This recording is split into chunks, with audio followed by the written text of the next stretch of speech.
We are about to embark upon a series of strange and exciting, dangerous adventures. Adventures that will lead us to all parts of the world.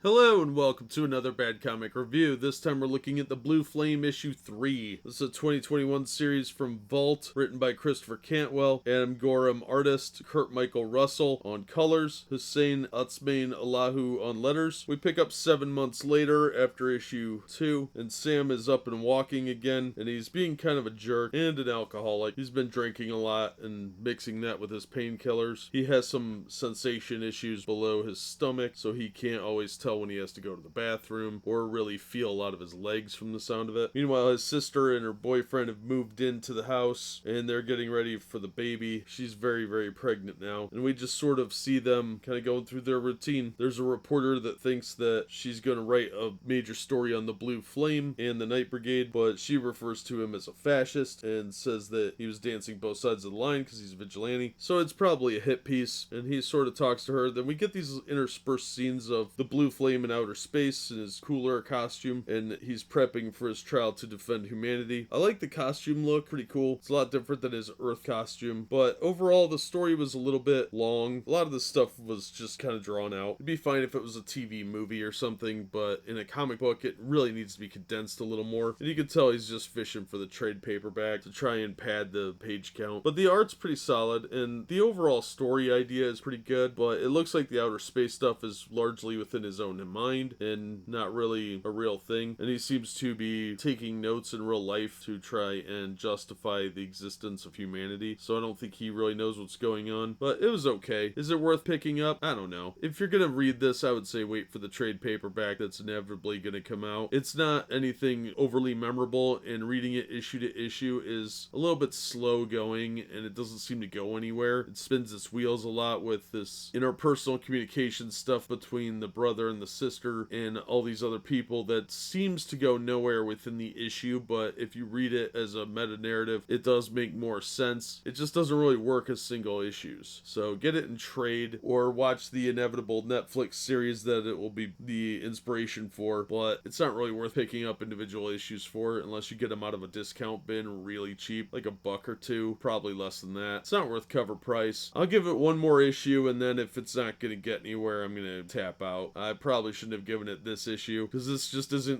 really going anywhere. It's way too slow of a build up for me, and I just don't have the attention span or the finances to be constantly plunking down $4 a month for a book that doesn't get anywhere, and I don't know how long this is going to go on, so I'll give it one issue more and that's it. If it doesn't get better by then, I'm gonna just tap out and wait and get them out of the discount bin. The cover's not bad though. It does sorta kinda relate to what's going on. It's just a pinup though, so like I said, the interior art's fine. The covers don't do it justice, but despite the decent art and the story being like a lifetime version of a superhero book, I would say get it out of a discount bin or buy the trade cheap. That'll do it for this one. Thank you so much for listening and supporting the channel. If you enjoyed the video, please hit the like button and don't forget to subscribe so you don't miss future reviews. If you'd like to help the channel out in other ways, links to my Teespring store, the Patreon, and the Streamlabs are all in the description, and as always, we hope to see you on the next one.